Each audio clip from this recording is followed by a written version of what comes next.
Welcome back to the Pop Revolution, the show where we dive into a new song every month and show you how it was made from beginning to end, writing, all the way to production. I'm your host, Nathan Larsen, and I'm excited to dive deeper into this month's tune, Vesperum. Hit it.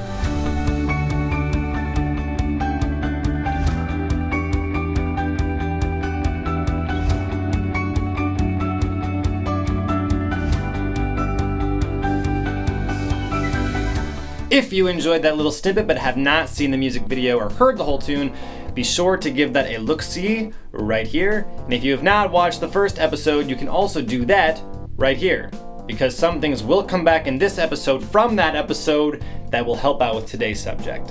In the last episode, we talked about a relatively broad explanation of the form of this song and its general structure, and in this episode, we'll be going a bit deeper and talking more specifically about chord progressions. We get technical in terms of talking about chord progressions and how I chose what progressions would work well for the emotion and vibe I was going for. For this piece, the chord progression was one of the very first things I really started to work on. It all really started with the part you hear in the electric piano right off the bat.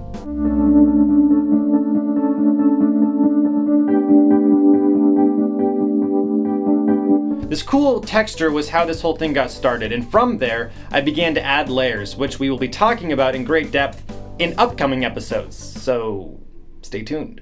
I came up with that electric piano part, and as soon as I had that part down, I began to think through what I wanted my chord progression to be, and what would fit the best and accomplish the sound I was really going for. I wanted my progression to give a sense of forward motion and almost a walking feeling that you don't typically get in progressions like 1-4-5-1 progressions,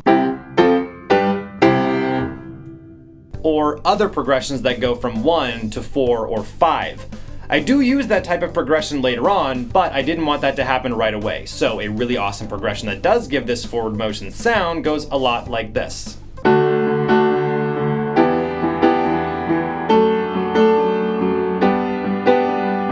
This is the really dumbed down and simplified version, of course. In the song, there are cool layers and textures happening, but when you boil it all down, this is the progression that is happening. This is what it looks like if written as a chord chart.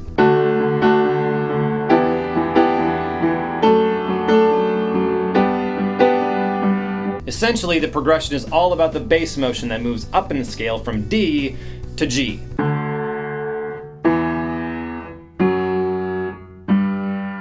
The chords that then fall in line with this bass part are pretty straightforward, as you see in the chord chart. Really, all that's happening is a 1 chord D, the 2 chord E minor 7, and the 4 chord. Notice I did skip the D over F sharp chord, and the reason is that it is just a 1 chord that is inverted because the bass is playing the third of the chord instead of the root, which in theory terms makes this chord unstable, hence why this progression feels like it is moving forward. You couldn't just stop on a D over F sharp chord. Well, I suppose you could, but it wouldn't feel like there was a resolution. The 4 chord G is the resolution and the landing point of this progression, and then it all repeats again. This particular progression is very flexible and can be used in basically any style of music, so this style is definitely not the only one you'll find it, so don't dismiss it if you write in a different style than this.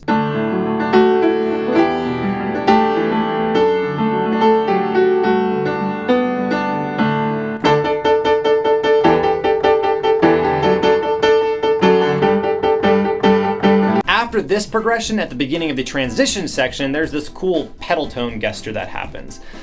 Technically, if there's a pedal tone, it's not actually considered a chord progression, but it is still definitely worth talking about. I mentioned this a bit more in the previous episode, but here is a simplified version on just piano so you can hear a bit more isolated what this progression sounds like.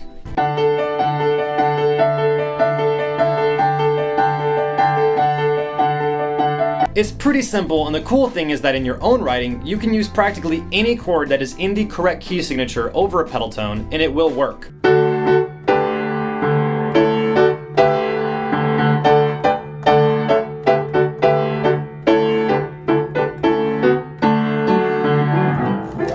Normally, pedal tones, or the note that stays the same in the bass, are typically the root of the 1 or 5 chord. So in D major, like this key, that's a D or an A. You can't willy-nilly just choose a random note in the scale to make a pedal tone. It will sound like you're moving into a new key. So, unless you're moving into a new key, don't do it. After this pedal tone moment, the song does a progression in the relative minor, aka B minor. Basically, from the pedal tone, it leads right into the B minor section. Pedal tones, as I explained in the previous episode, create a sense of tension. It feels like this motion has stopped, but it's wanting to keep moving forward, but this pedal tone is simply not allowing it. What's really cool is that pedal tones make for a great transition into a new section, such as going into the relative minor, like in this piece. The piano line that happens over the pedal just continues, but this time it's over a minor progression, like this.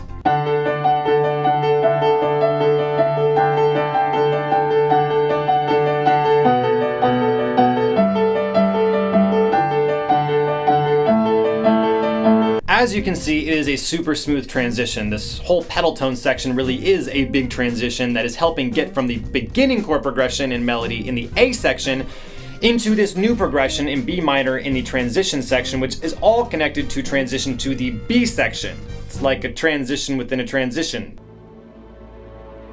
The rest of this B minor section is pretty straightforward in terms of chord progressions, so this all ends up moving into the B section, which sort of goes back into D major. A really big part of making great music is the ability to move from one moment to the next and make sure that each moment is connected. So the transition here is really to connect the dot from the A section to the B section where things just explode.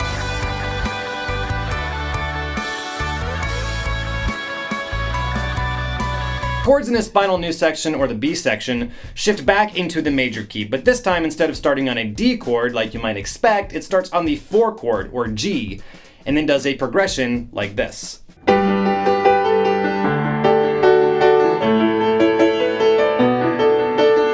Like I said, this progression does not start on D, the 1 chord, but instead starts on G. And without getting too deep into theory, basically you can flip around your progressions as long as the key signature is the same.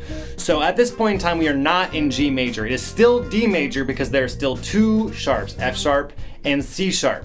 In my experience in pop music, if you want to start a new progression on a chord other than the 1 chord, typically your 4 or 6 chords are going to work the best. You could also do a 2 chord, but it might not work quite as well. It really just depends on what you're going for. So, as you should already be doing, be creative and explore your options literally all the time. Finally, everything returns to the A section, which has the exact same chord progression as the first A section. Well, that's it for now, but stay tuned for our next episode where we delve into bass and drums. It'll be a jolly good time. Of course, be sure to subscribe so you can be a part of what we're doing, stay in the loop as we continue to dive into Vesperum. You can also buy this song on iTunes, right here, so you can have it with you everywhere you go.